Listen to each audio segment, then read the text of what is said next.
All right. Well, today I want to talk a little bit about agile auditing. Agile auditing. Now, in my opinion, agile auditing is one of the biggest things that you can do to actually improve your audit process in your organization. And there's several reasons why there's some debates, and I want to talk a little bit about some of that stuff today around agile auditing. But as I said, I think it's one of the greatest opportunities for internal audit to really improve the value and be a lot more efficient in what you're actually doing.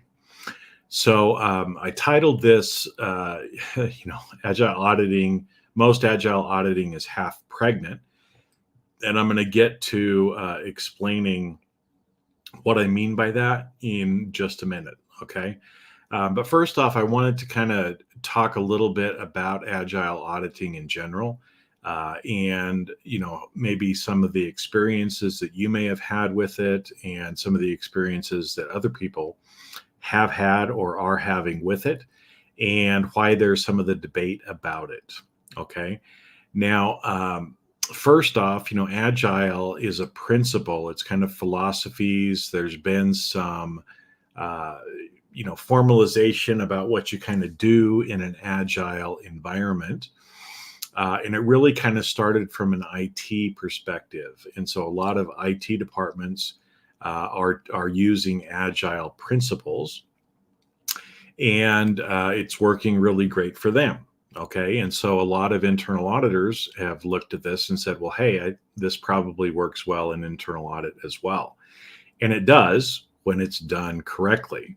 But part of the reason why some people are down on agile auditing is many people who try to go down that route are doing it only half-ass, or you're only half pregnant when you're doing it, and sometimes they don't see the results that they were expecting, and so they give up.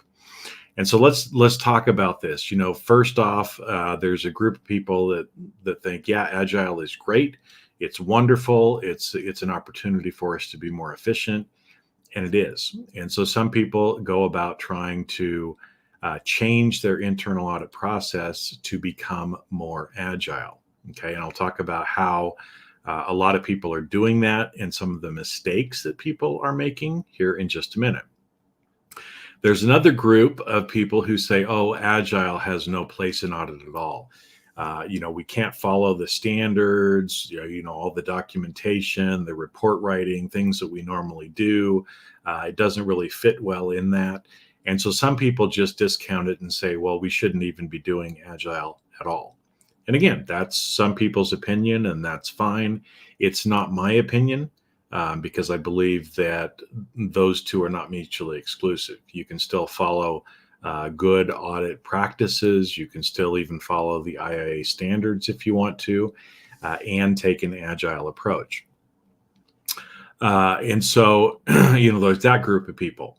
There's another group of people who are like, oh yeah, agile, we tried that, it didn't work. And, most of the time, those people, when I talk to them, they really didn't change and really didn't take an agile approach. And so what do I mean by that? Well, if you think in general about kind of the internal audit process, there's a planning phase.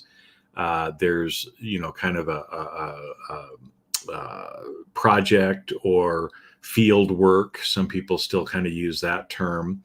And then there is a report writing or communication phase, so that you kind of think of it in three phases. And what a lot of people have done who have started or tried to take an agile approach is they only take an agile approach in that field work or audit project side. They're doing nothing in the planning. They're doing nothing in the reporting or communicating phase that's agile. And so, yes, they may get a little bit of benefit from the field work, but here's why people don't get as much as they could, is they're not actually applying it in the planning phase, and they're not applying it in the reporting or communicating phase. Why is that a big deal? Well, even still today, 30 to 40% of audit hours are spent in report writing and communicating the results. Now, if you're not, really kind of taking advantage of agile principles and efficiency in the third area, which is the one where most time is spent, then obviously, you're missing out on a big opportunity to actually change how you're doing that. Okay. And so, for those people that said, well, it didn't really work, a lot of times that's why you're only trying to apply it in one small portion. In fact, the field work is probably the smallest in terms of hours and effort. Planning and the reporting and communication phases take up a lot more time. And so that's where you have a lot more opportunity. Now, there's another phase of people who have, quote unquote, tried it because what they end up doing is they'll go out and they'll get training on their own. Most training in Agile is kind of directed towards the IT side. It talks about, more formality. It throws out a bunch of terms and things that are relevant for IT, but often internal auditors don't understand how that translates, or they try to apply it in a very prescriptive way as a process, as opposed to thinking it in terms of principles and applying it to the way we do internal audit. And I'm going to talk more about that in a resource you can get that will help you to kind of get past that. Another thing, often people will end up hiring a consultant to come in and help them implement agile auditing. Now, typically, and again, I've talked with a lot of people who have done these sorts of projects, and typically the consultant comes in, they do all this work, they charge you, most of these projects actually even start at like $100,000 to $200,000. A consultant comes in, they give you a whole bunch of things that you're supposed to do. They, kind of change things, but they don't actually kind of share and transfer a lot of that knowledge to your team. And so what ends up happening is the consultant leaves. You have this whole laundry list of things that you need to implement. And most of the time, those don't get implemented because the people on your team never got trained in how to do it. Some expert came in, handed you a checklist and said, okay, go, and now you're going to be agile. And again, depending on who you hire for that, they may only, again, be working on the field work side.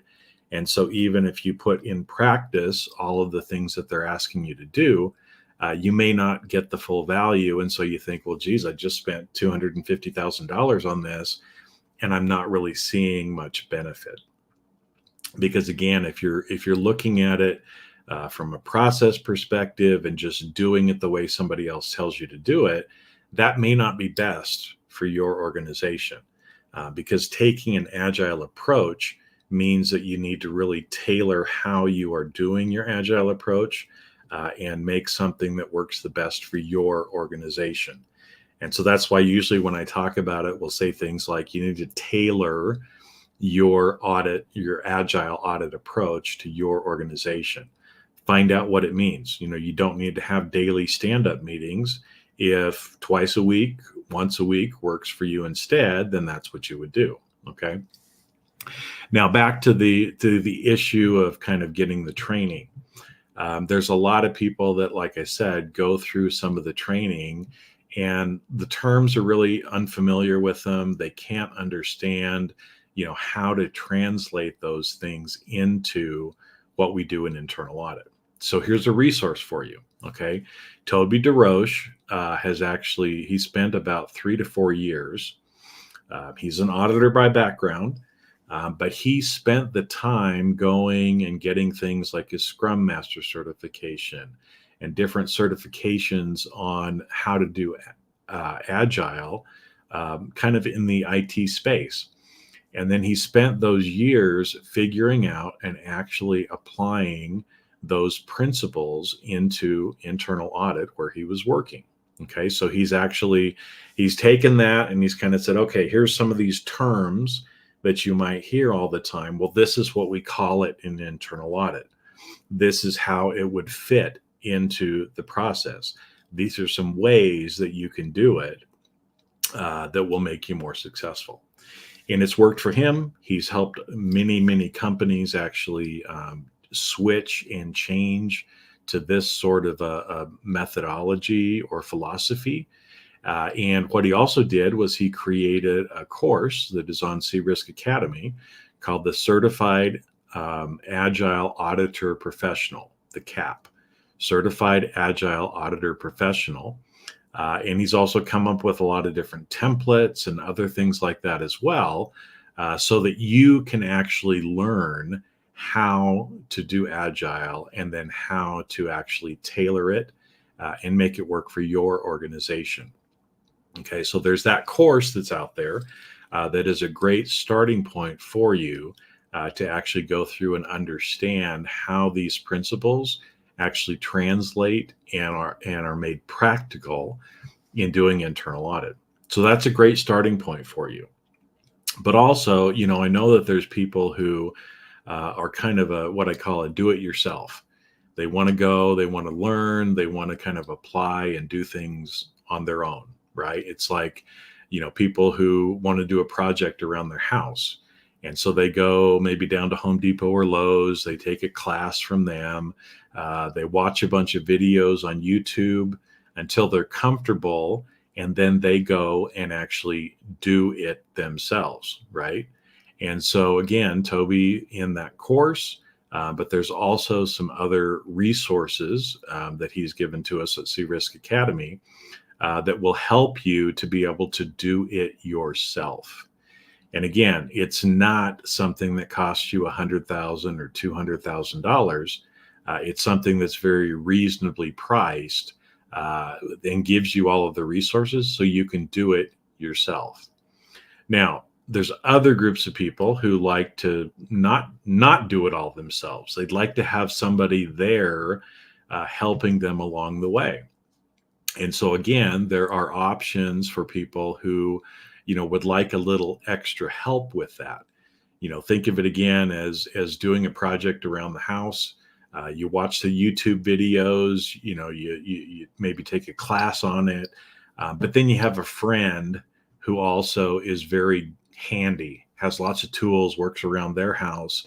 And so maybe you've learned how to do it, but you ask them to come over and help you, right? So you kind of already have an idea of what to do, but somebody is right there with you, helping you along the way who has done it before. So if that's the kind of person that you are, again, there are options for you to get a little extra help on C-Risk Academy. And it's not just some random person. It's actually Toby, again, one of the probably top industry experts on Agile auditing. So those are available for you. Those are things that are out there that you can use to be able to help you get started and be more agile. Now, let's talk a little bit about, why do you even want to do this? Okay.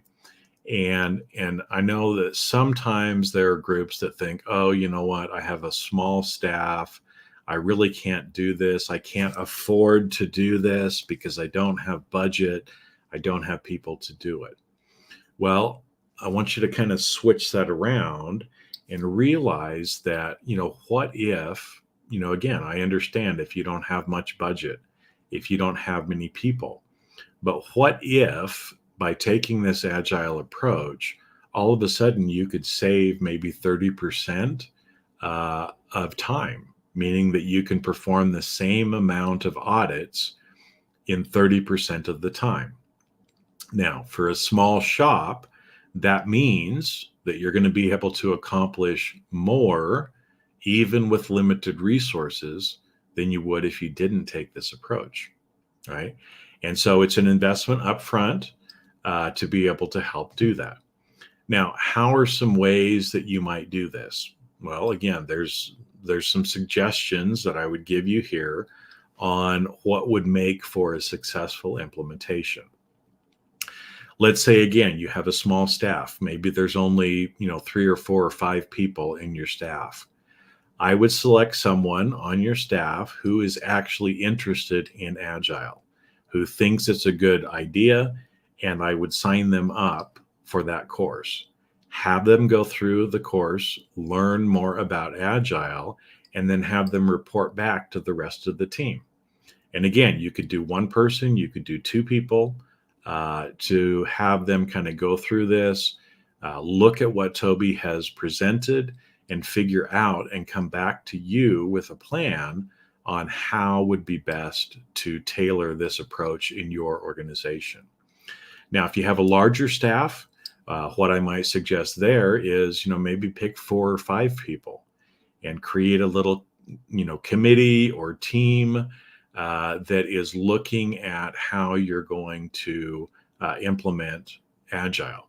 Have all 4 or 5 of them go through the program, sit down together, and kind of talk about and come up with a plan for how you would do this in your organization. Now, one of the benefits for that too is Agile auditing is not a skill necessarily that everyone on your team needs to have. Now, would it be good for everybody on your team to go through the course? Yes, so that they all have the same baseline and basic understanding. That would be a good thing to do if you can. If you can't, at least having an expert on your team or several experts on your team will help you, because those people can then act as the equivalent of a Scrum Master to help make sure that each of the projects that you're going through actually are following and implementing this methodology. So again, some different ways for you to look at that or think about it. But, the fact that you're still listening to this video means that, there's something about this that piques your interest. So why not go out? Like I said, I think I've got some links in the description. See what's available, see what might work for you, and start coming up with a plan for how you can actually do that. Now, if you want a little advice to begin with, of course, you can reach out to me, and I'm happy to have, a quick kind of consultation call with you and figure out what might be the best option for you so that you can actually get started with this. Because as I said, there's a lot of people who are saying, oh, I can't do this, or this doesn't really relate to internal audit. But what I will tell you, again, in my opinion, having been in the industry for a long time, this really is one of the greatest opportunities that internal audit has.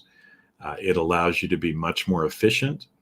It allows you to also change your processes into, using this kind of philosophy that's much more in line with what others in your organization are doing.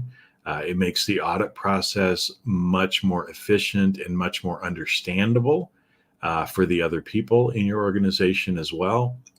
And like I said, I think it's just one of the greatest opportunities that internal audit has that unfortunately a lot of people are not doing anything about, or they've only done it half-ass, half pregnant, and decided that it really wasn't for them.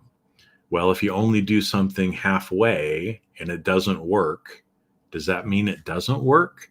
Or does that mean that you didn't actually, spend the time and the effort in doing what you needed to do to actually get the benefit from it? And I know sometimes that's hard to admit, right? But anytime that I have done something half-assed and it hasn't worked, I want to blame the process, or I want to blame whatever. But who should I really blame? Myself, right? Because I didn't really fully go through the process itself. So with that, that's what I got for you for today's video. If you've got comments, leave them below, and we'll see you on the next video.